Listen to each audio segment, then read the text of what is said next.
Doctor mistakenly injects millionaire's sperm into poor black virgin's uterus. What happens next shocks everyone. Her name was on the chart. His legacy was in the vial. And in one catastrophic, life-shattering mistake during a routine checkup, a poor, devout virgin is unknowingly made the mother to a reclusive millionaire's only heir. She has no idea who he is, but he's about to turn her entire world upside down to find the woman carrying his billion-dollar secret. Hey, story lover! Welcome to the Narrative Hub, Reddit Stories. Believe me, this adventure gets wild, but it's only epic with you. Seriously, you make this possible. Want more stories? Greater adventure? Smash subscribe right now. Smash like. Comment below. Let's go. Imani's life was measured in small, quiet moments. The 6 a.m. alarm for her shift at the diner, the evening classes at the community college, the Sunday sermons that filled her with a sense of peace. At 22, her world was small, but it was hers. Her apartment was a studio in the Riverside district, clean but cramped, with second-hand furniture she'd carefully arranged to create pockets of comfort. The walls were adorned with inspirational Bible verses she'd handwritten in calligraphy, a hobby that brought her peace during her rare free moments. Her refrigerator held a simple meal plan, budgeted down to the dollar. A photograph of her late grandmother sat prominently on her nightstand, next to the worn Bible that had been passed down through 3 generations of women who had all faced their own impossible circumstances. Each morning, Imani would kneel beside her bed and pray, not just for herself, but for the elderly customers at the diner who couldn't afford their medication, for her classmates struggling with addiction, for anyone who needed strength more than she did. Her faith wasn't just theoretical, it was the backbone of every decision she made. Meanwhile, 30 miles away in the hills overlooking the city, Julian Croft existed in a different universe entirely. His 47-room mansion sat like a monument to isolation, surrounded by perfectly manicured gardens that no one walked through. Built in the 1920s by his great-grandfather, every room told the story of 4 generations of Croft men who had shaped industries, toppled governments, and accumulated wealth beyond comprehension. But Julian himself was a shadow of that legacy. At 58, the degenerative muscular disorder that had claimed his father was now claiming him. Each morning brought new limitations, fingers that shook when signing documents, legs that required increasing assistance, a voice that grew weaker with each board meeting. His personal doctor visited twice weekly, not just to monitor his condition, but to remind him of the timeline they were all racing against. The mansion's east wing had been converted into a medical facility rivaling any hospital. Machines hummed constantly, monitoring vitals, filtering air, maintaining the precise conditions necessary for Julian's survival. But the technology couldn't solve his greatest fear, that the Croft name would die with him. He had no siblings. His previous marriages had ended in bitter divorces after his wives discovered his obsessive need for control extended far beyond the boardroom. No children had resulted from these unions, a fact that had seemed unimportant when he believed he had decades left to secure his legacy. Now, with his body failing and his empire worth $12.8 billion, Julian faced the unthinkable prospect of being the last Croft. When Imani scheduled her appointment at the downtown clinic for a persistent hormonal imbalance, she thought of it as just another task on her to-do list. An annoyance. She sat in the waiting room, scrolling through her phone, completely unaware that in another, more luxurious wing of the same building, the fate of a dynasty was being discussed in hushed, urgent tones. The Genesis Medical Center was more than just a clinic, it was 2 worlds operating under one roof. The ground floor served the general public, fluorescent lighting, plastic chairs, outdated magazines, and a constant stream of working-class patients dealing with everyday ailments. But the 15th floor was a different realm entirely. Here, wealthy clients paid premium fees for discretion, luxury, and services that pushed the boundaries of medical ethics. Dr. Richard Evans straddled both worlds, and the pressure was crushing him. A brilliant physician who had graduated top of his class at Johns Hopkins, Evans had originally envisioned a career dedicated to helping underserved communities. But medical school debt, a messy divorce, and his ex-wife's demand for substantial alimony had forced him into an arrangement he never intended, performing legal but morally questionable procedures for clients who could afford to pay handsomely for his silence. Julian Croft was his most demanding client. For months, Evans had been overseeing the preparation for what Julian called Project Genesis, the artificial insemination of a carefully selected surrogate with Julian's preserved genetic material. The surrogate, a 28-year-old graduate student named Catherine Willows, had been chosen after an exhaustive background check. She was financially desperate but intellectually capable, with no family ties that might complicate future custody arrangements. The procedure was scheduled for 3:30 p.m. on a Tuesday. Catherine had already undergone weeks of hormone treatments to optimize her fertility. The legal documents were airtight, granting Julian full custody rights while providing Catherine with enough money to complete her PhD and start fresh somewhere far from the Croft influence. But Catherine didn't show up. At 3:15 p.m., Evans received a frantic call from his assistant. Catherine had been in a car accident that morning, not life-threatening, but serious enough to require emergency surgery. She would be hospitalized for at least a week, well beyond the optimal window for insemination. Evans stared at the vial of genetic material that had cost Julian $2 million to preserve under perfect conditions. The viability window was closing.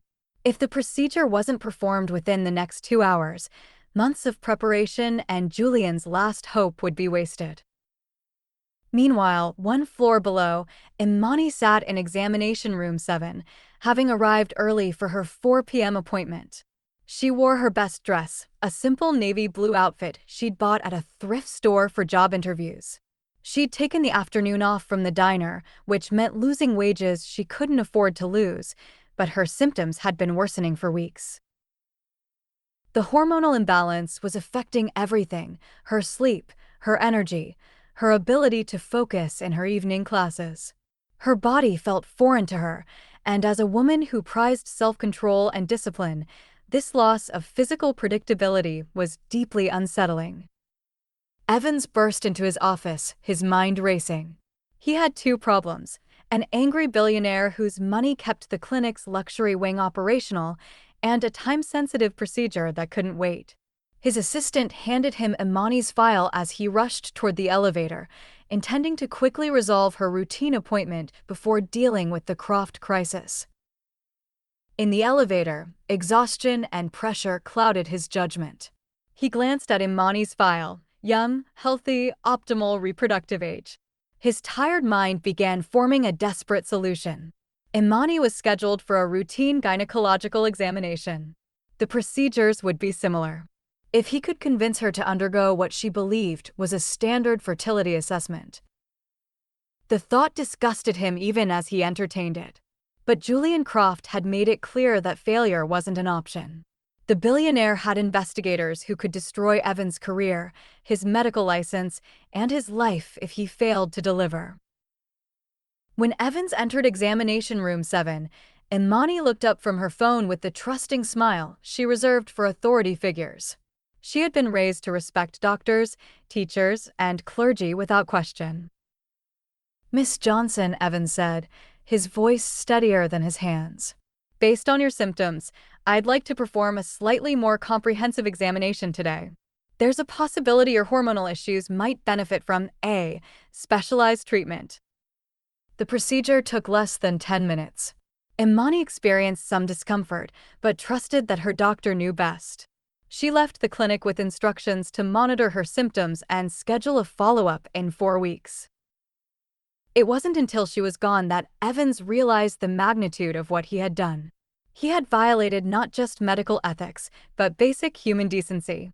The weight of his actions hit him like a physical blow, but by then, it was too late to undo what had been set in motion. Weeks turned into a month. The fatigue hit first, then the nausea. Her boss at the diner, Mrs. Patterson, a stern but kind woman who had managed the restaurant for 15 years, asked if she was okay. Her friends joked about her suddenly sensitive stomach. It was her mother who, with a knowing look, handed her a small box. "Just to be sure, my love." Imani's mother, Gloria, was a woman who had raised 3 children as a single parent after her husband died in a construction accident.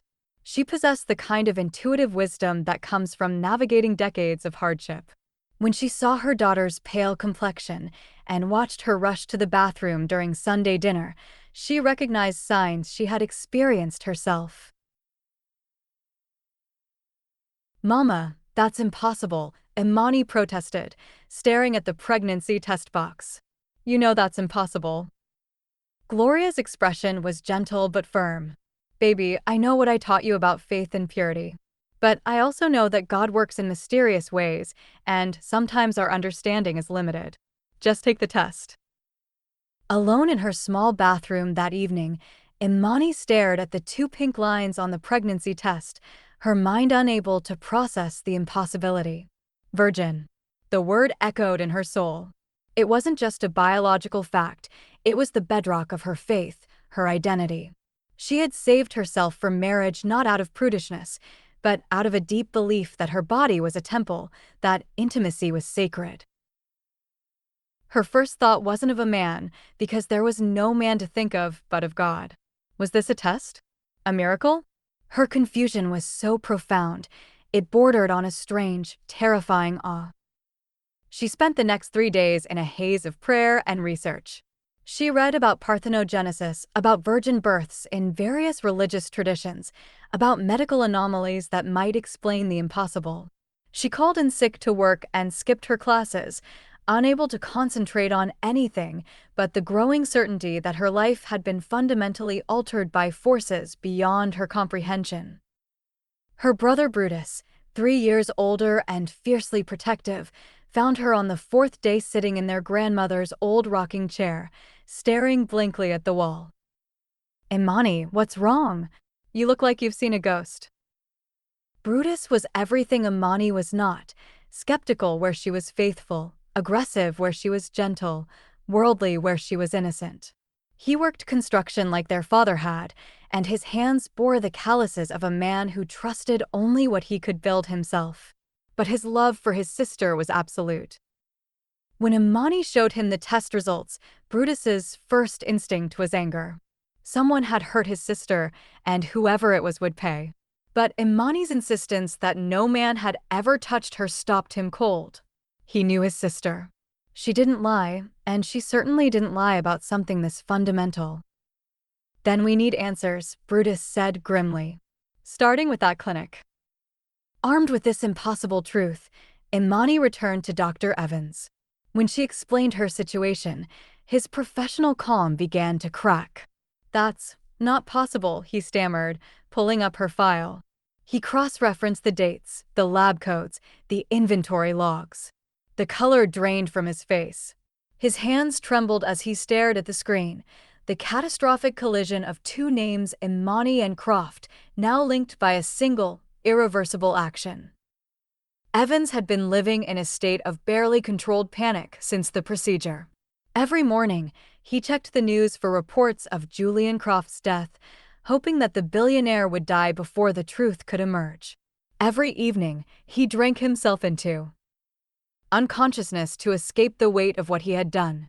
When Imani walked into his office, pregnant and confused, his carefully constructed world began to collapse. He tried to lie, to obfuscate, but the sheer panic in his eyes was a confession. There was a mix-up, he finally choked out. An equipment error. "A mix-up with what?" Imani pressed, her voice rising with a fear that was quickly replacing her awe. "What did you do to me?" The question hung in the air like an accusation. Evans looked at this young woman, barely more than a girl, really, whose life he had irreversibly changed without her knowledge or consent. The magnitude of his betrayal crashed over him like a wave. Under the weight of her stare, he broke. "The sample, it wasn't for you. It belonged to another client. A Mr. Croft." "Who is Mr. Croft?" Imani demanded.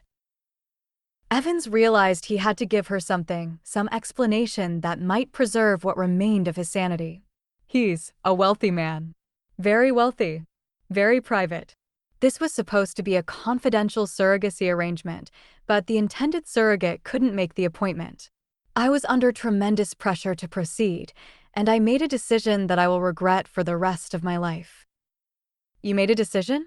Imani's voice was barely a whisper. You made a decision about my body? About my life? Without asking me. The full horror of her situation was beginning to dawn on her. This wasn't a miracle or a test of faith.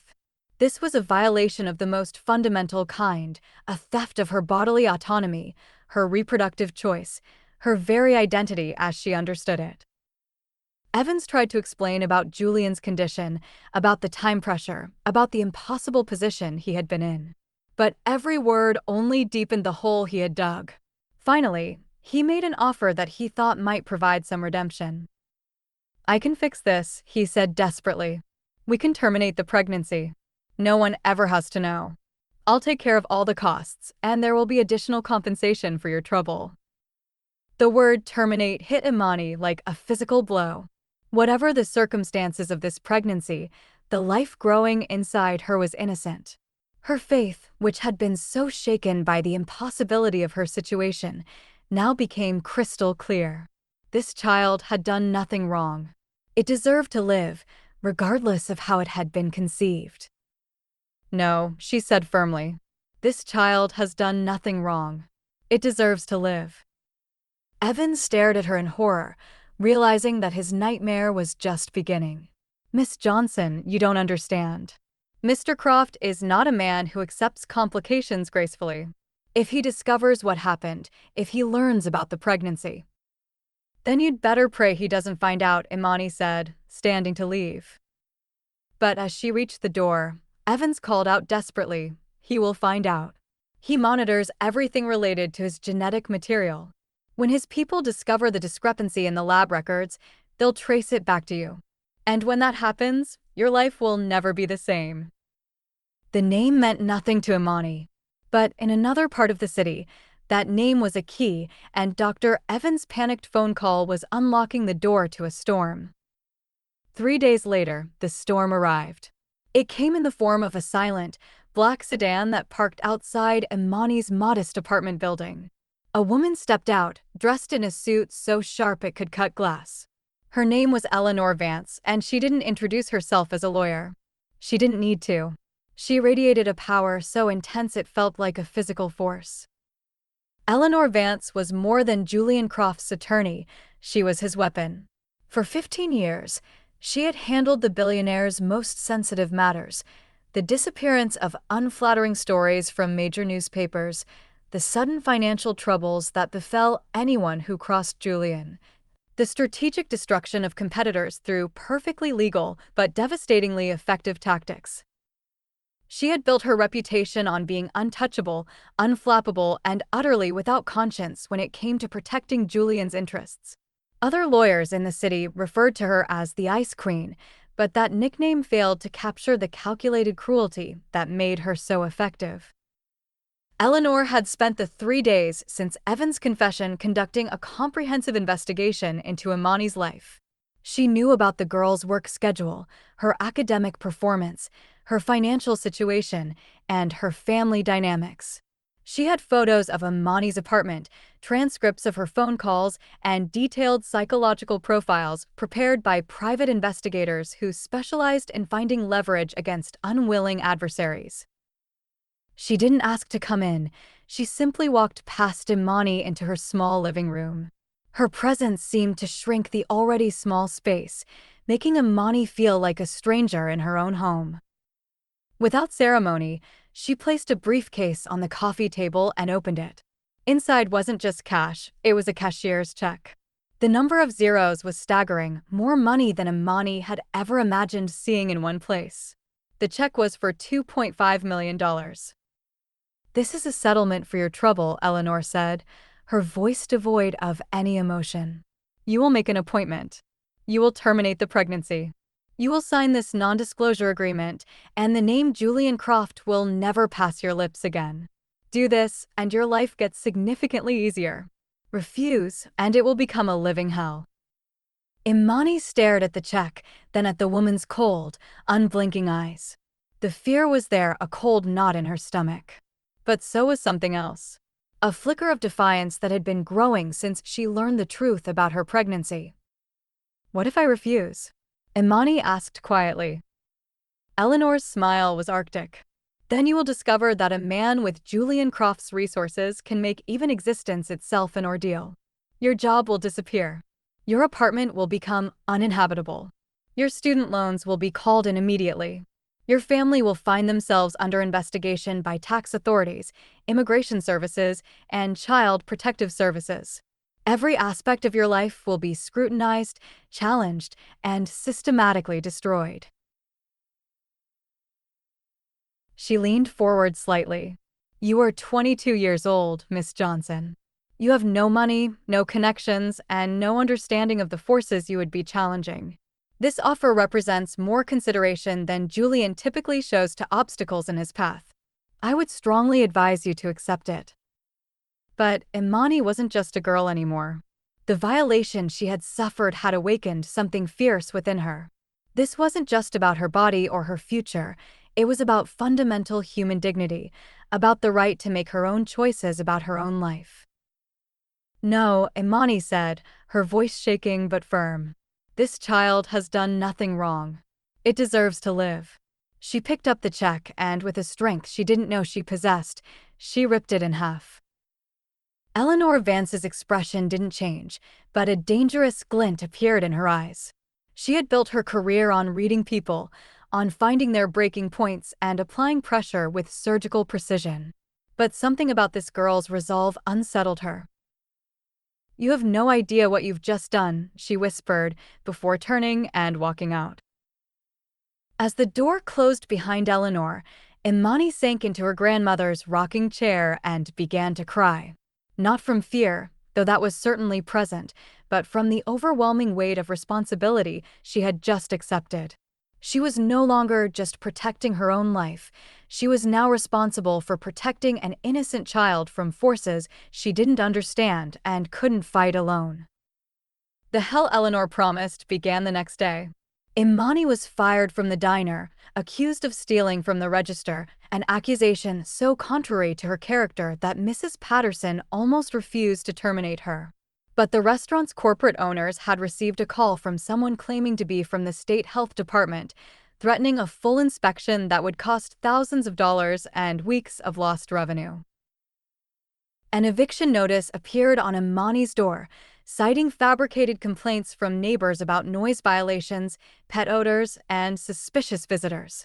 The complaints were dated and notarized, but Imani had never owned a pet and rarely had visitors of any kind. Her student aid was suddenly placed under review for what officials claimed were discrepancies in her financial aid application. The specific discrepancies were never clearly explained, but the result was immediate. Her tuition payment was frozen, and she was barred from attending classes pending resolution of the investigation. Vicious rumors began to circulate on campus. Someone had posted flyers claiming Imani was involved in a prostitution ring.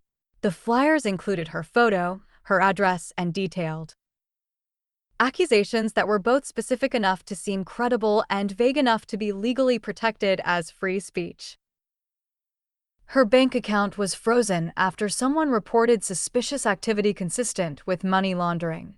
The bank's security department explained that they had received detailed financial records suggesting large cash deposits that didn't match her reported income.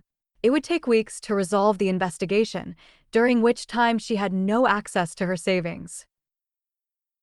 They weren't just attacking her, they were systematically dismantling her entire life, piece by piece, trying to crush her into submission.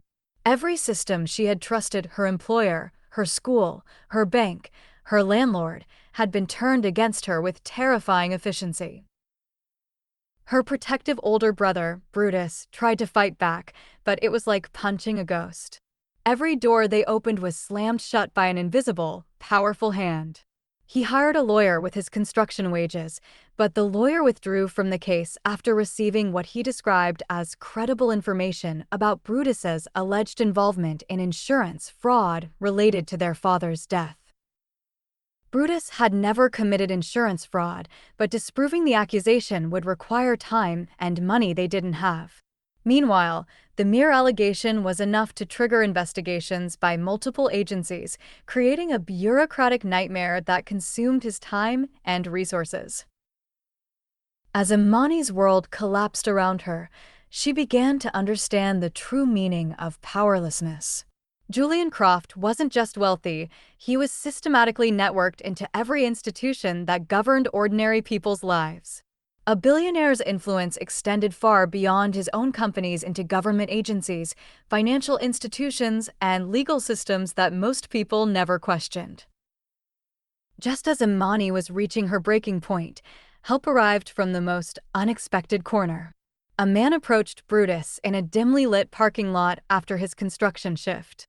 He was well-dressed, with the same sharp, predatory eyes as the lawyers who had been making their lives miserable. "Your sister is in trouble," the man said without preamble. "You think you're fighting a ghost? You're fighting my uncle, Julian Croft." He introduced himself as Gideon Croft, Julian's estranged nephew. At 35, Gideon was everything Julian was not, charming where Julian was cold, socially adept where Julian was isolated, publicly philanthropic where Julian was privately ruthless. But beneath his polished exterior lay an ambition every bit as calculating as his uncle's. "You need to understand something," Gideon said, leaning in conspiratorially. "What happened to your sister was no mistake. My uncle is dying. He's desperate. A legal surrogacy was too risky given his condition, too many variables, too many potential complications. So he paid someone at that clinic to find a host. A healthy, unassuming woman with no resources to fight back. Your sister wasn't a mistake. She was chosen." The revelation was a gut punch to Brutus. The violation of his sister hadn't been a random accident, it had been a deliberate, predatory act designed to exploit her vulnerability. Gideon continued, "Julian has been planning this for months. He needed someone young, healthy, and powerless. Someone whose life he could control completely, whose child he could claim without legal complications. Your sister fit his profile perfectly: working class, religious, isolated from networks of power or influence." But Gideon wasn't revealing this information out of altruism. His relationship with Julian was complicated by decades of family politics, business rivalries, and personal betrayals. As Julian's closest living relative, Gideon stood to inherit the Croft empire unless Julian successfully produced an heir. "My uncle has spent 15 years trying to destroy me professionally," Gideon explained. "When our grandfather died, he left the company to both of us as equal partners. But Julian systematically bought out my shares, undermined my business relationships, and forced me into a subordinate role. Now he's trying to ensure that even after his death, I'll never control what should be rightfully mine." Gideon offered a way out that was as appealing as it was dangerous.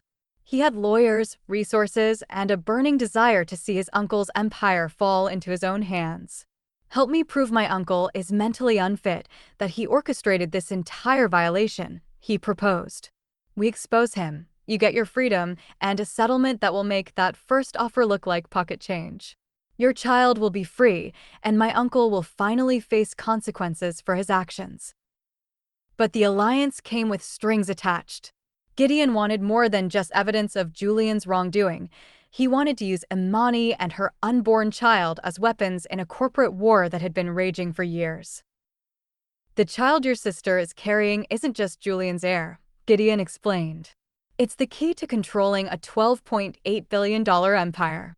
If we can prove that Julian is mentally unfit, that he orchestrated an illegal surrogacy through criminal means, then any will he's written can be challenged. The child would become a ward of the court, and as the closest competent relative, I would become its guardian, and by extension, the guardian of its inheritance." Brutus realized that Imani was now trapped in a vice. On one side, the ruthless billionaire trying to control her. On the other, his manipulative nephew trying to use her as a weapon. Both saw her and her unborn child not as people, but as pawns in a game of power and succession. But with Eleanor Vance's systematic destruction of their lives accelerating, they had no choice but to accept Gideon's offer. At least this alliance provided them with resources to fight back. Deciding to play their game, Imani, with Gideon's backing, fought back. The legal battle was brutal, but it was the media attention that truly changed everything.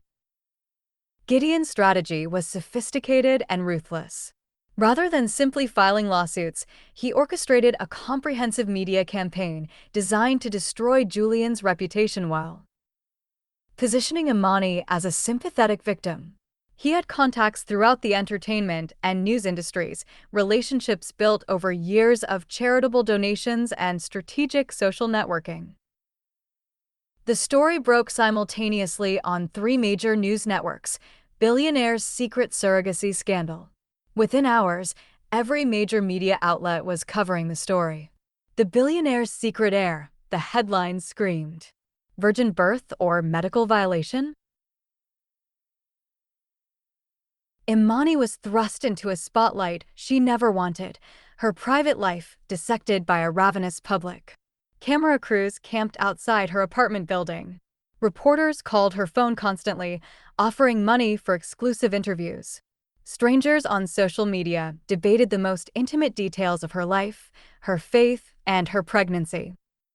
The religious angle made the story even more explosive. Conservative commentators declared her situation a miracle, proof of divine intervention in modern times. Liberal analysts focused on the violation of her bodily autonomy and reproductive rights. Medical ethicists debated the implications of non-consensual artificial insemination. Legal experts analyzed the unprecedented custody battle that was sure to follow. But the media attention was a double-edged sword. While it provided protection from Julian's more direct forms of retaliation, he couldn't make her disappear while the world was watching. It also exposed her to a different kind of persecution. Religious extremists sent her hate mail, accusing her of blasphemy for claiming a virgin birth. Internet trolls doxed her family members and made death threats against her unborn child. The pressure was overwhelming. Imani found herself unable to leave her apartment without being mobbed by reporters and protesters. Her mother received threatening phone calls at all hours. Brutus was followed to work by photographers hoping to catch him in a compromising position. Through it all, Gideon orchestrated every detail with the precision of a military campaign. He hired a crisis management firm to control Imani's public image, a team of bodyguards to protect her family, and a media consultant to ensure that every interview and public appearance advanced his strategic objectives. But Imani began to realize that she was no longer in control of her own story. Gideon's people coached her on what to say, what to wear, and how to present herself to maximize public sympathy. Every aspect of her life became a performance designed to serve his larger goal of destroying Julian. The turning point came during a live television interview when Imani was asked directly about her motivations for fighting Julian Croft. The coached response died in her throat, and she spoke from her heart instead. "This isn't about money or revenge," she said quietly. "This is about the right of an innocent child to exist without being treated as property. Whatever the circumstances of this pregnancy, the life inside me deserves protection, deserves love, and deserves to grow up free from the hatred and manipulation that created this situation." The moment went viral within hours, but it also marked the beginning of Imani's realization that both Julian and Gideon were using her child as a means to an end. Neither man truly cared about the child's well-being. They cared only about what the child represented in their larger conflict. Seeing his tactics failing and Gideon's influence growing, Julian Croft did the one thing no one expected. He requested a meeting, face to face. The request came through Eleanor Vance, who appeared at Gideon's law office with an unprecedented offer. Julian would meet with Imani personally, without lawyers present, to discuss a resolution that might serve everyone's interests. The only condition was that the meeting take place at the Croft mansion, on Julian's terms. Gideon advised against it, suspecting a trap. But Imani was exhausted by the constant legal maneuvering and media manipulation. She wanted to look the man who had violated her in the eyes and understand what kind of person could orchestrate such cruelty. Imani walked into the sterile mansion on a gray afternoon in November, her baby bump now a small but unmistakable curve beneath her simple dress. The mansion was everything she had expected, opulent, cold, and designed to intimidate. But the man she met wasn't the monster she had imagined. Julian Croft was frail, tethered to a portable oxygen concentrator, but his eyes burned with an unnerving intensity. He sat in a wheelchair in his library, surrounded by leather-bound books that looked as though they had never been opened. The room smelled of antiseptic and old money. "They tell me you're a woman of faith," Julian rasped, his voice a dry whisper. "I am a man of legacy. It is my religion. This child is my only scripture left." He didn't apologize for what had been done to her. Instead, he explained, with the matter-of-fact tone of someone discussing a business transaction. He told her about the genetic disease that was killing him, about the centuries of Croft family history that would end in a pathetic whimper without an heir, about the billions of dollars that would be scattered to distant relatives and charitable foundations instead of building something lasting. "Do you understand what legacy means, Miss Johnson?" he asked, his eyes never leaving hers. "It means that your existence matters beyond your own brief time on this earth. It means that the sacrifices you make today will echo through generations. Your child, our child, could reshape the world." He confessed to the pressure campaign orchestrated by Eleanor Vance, calling it a regrettable but necessary strategy. "I miscalculated," he admitted. "I thought you could be intimidated into compliance.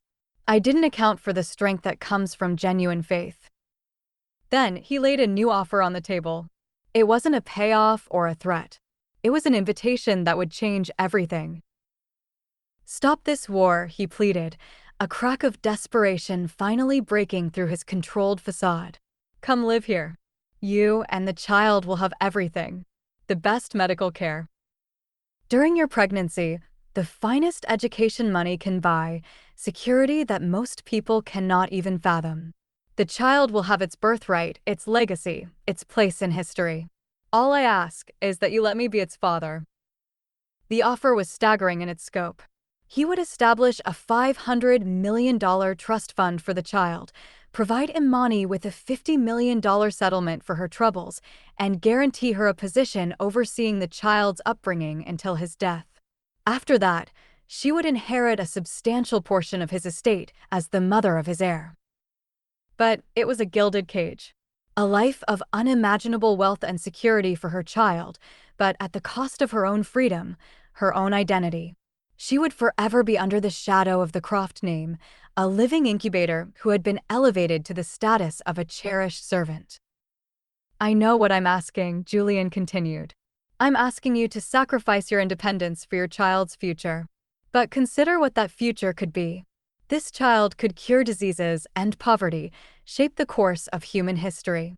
The resources I'm offering aren't just money, they're power to change the world." As Imani listened to his proposal, she realized that Julian's offer wasn't entirely selfish. He genuinely believed that the child's potential justified the violation that had created it. In his mind, the ends justified the means because the ends could be so extraordinary. But the choice he was asking her to make would define not just her future, but her child's understanding of right and wrong, of consent and coercion, of what it means to be human rather than property. The final shots show Imani leaving the mansion, the setting sun casting a long shadow behind her. She walks down the winding driveway, past the manicured gardens that no one enjoys, her hand instinctively resting on her stomach. The weight of Julian's offer hangs heavy in the air, but something else weighs heavier, a secret that Dr. Evans has been hiding since the day of the procedure. Back at the Genesis Medical Center, Dr. Evans sat in his office, staring at a file he had hoped never to open again.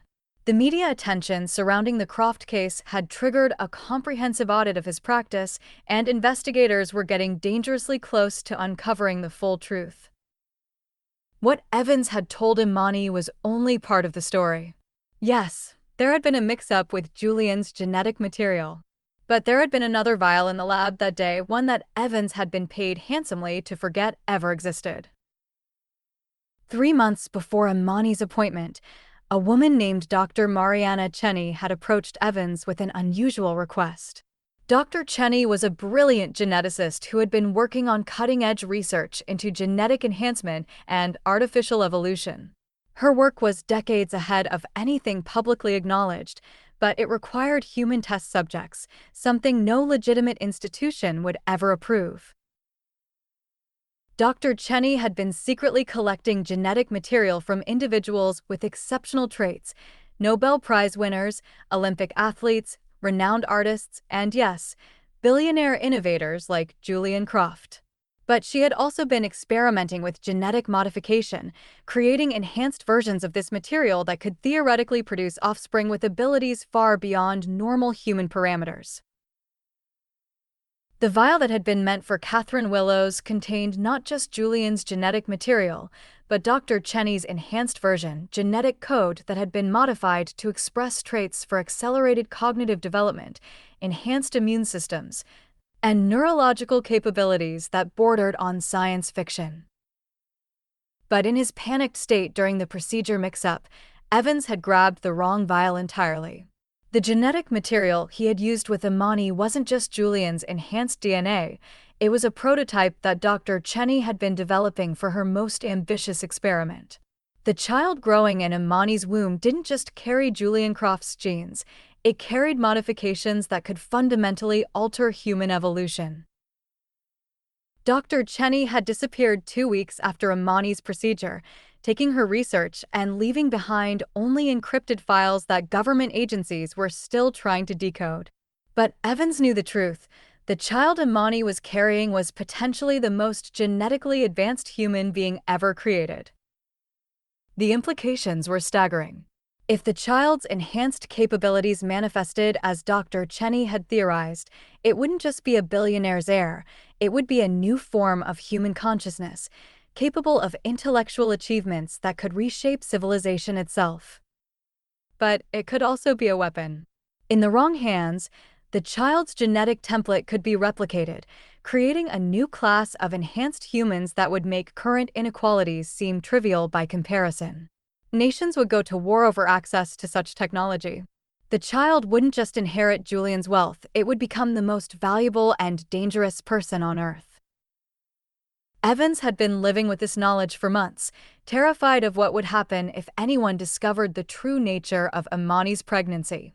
He had destroyed the lab records, eliminated the paper trail, and convinced himself that the genetic modifications might not even manifest in the child. But as Imani's pregnancy progressed, subtle signs were emerging that Dr. Cheney's experiment had been more successful than anyone could have imagined. The child's brain activity, visible on advanced ultrasounds, showed patterns that had never been documented in human fetal development. Its growth rate exceeded all normal parameters, suggesting accelerated development that could continue after birth. Now, with the media circus surrounding the custody battle and both Julian and Gideon positioning themselves to control the child's future, Evans realized that he might be the only person who understood what was truly at stake. Imani stood at the ultimate crossroads, but she didn't yet know the true magnitude of her choice. On one path, a war alongside a man she couldn't trust, fighting for a freedom she might never win. On the other, surrender into a life of luxury and control, securing her child's future by sacrificing her own. But the world held its breath, waiting for her decision, unaware that the doctor's mistake had hidden one last, shocking secret within the child's very DNA. A secret that would not only change the game, it would burn the entire board. What she chose to do next wouldn't just determine her family's fate, It would determine the future of human evolution itself. The child she carried wasn't just a billionaire's heir. It was potentially the next step in human development, and every powerful person on Earth would kill to control it. The question wasn't just who would raise this child. The question was whether humanity was ready for what this child might become. 3 weeks after their mansion meeting, Julian Croft made a decision that would shock everyone, including his calculating nephew Gideon. In the dead of night, Julian summoned his most trusted attorney, not Eleanor Vance, whom he discovered had been secretly feeding information to Gideon, and executed a new will that no one saw coming. Julian had been monitoring Amani through security cameras during their meeting, and what he witnessed changed everything. When she thought she was alone in his library, waiting for him to return, she had noticed a small cactus plant dying on a windowsill. Without thinking, she had gently moved it to better light and given it water from a nearby pitcher. It was a tiny act of instinctive kindness that revealed her true character, someone who preserved life even in the house of her enemy. That night, Julian died peacefully in his sleep, his degenerative condition finally claiming him. But the will he left behind detonated like a nuclear bomb through the legal and financial world. The will's key provisions were breathtaking in their scope and cunning. Complete inheritance to the child, the entire $12.8 billion Croft empire was left directly to Amani's unborn child, with Amani named as the sole guardian and executor until the child reached age 25. Gideon's complete disinheritance. Julian's will explicitly stated that Gideon's pattern of manipulation and opportunism made him unfit to inherit even a single dollar. Instead, Gideon would receive exactly $1, a legal necessity to prove he wasn't forgotten, just rejected. Protection clauses. The will included ironclad provisions preventing anyone from challenging Amani's guardianship or attempting to gain control of the child's assets through marriage, adoption, or legal maneuvering. The ultimate twist. Julian revealed in the will that he had discovered Dr. Cheney's genetic modifications months ago. Rather than being horrified, he was awed. He wrote, "This child represents humanity's next evolution. I cannot control that evolution, but I can ensure it begins with love, not manipulation." Imani's personal inheritance. Beyond managing the child's fortune, Imani personally inherited $2 billion and the Croft mansion, with instructions to raise our child with the kindness you showed a dying plant in a billionaire's library. The will's final paragraph was Julian's masterpiece of revenge against everyone who had tried to use this situation for personal gain. To Eleanor Vance, who betrayed her client for money, "You are terminated and will face criminal charges for your violations of attorney-client privilege." To my nephew Gideon, who saw a child as a weapon, "You will discover that true power cannot be manipulated or inherited, it must be earned through character." When the will was read, Gideon's carefully constructed plans crumbled instantly. His lawyers abandoned him when they realized he had no assets to pay them. Eleanor Vance was arrested for conspiracy and fraud. Dr. Evans, granted immunity in exchange for testimony, finally revealed the full truth about Dr. Cheney's genetic enhancements, making the child even more precious and protected. Imani stood in the same library where she had made her choice, now holding legal documents that made her one of the most powerful women in the world. But power, she realized, wasn't about control, it was about protection. She would use Julian's fortune not to build monuments to wealth, but to ensure her child grew up free, kind, and capable of using its extraordinary gifts to heal a broken world.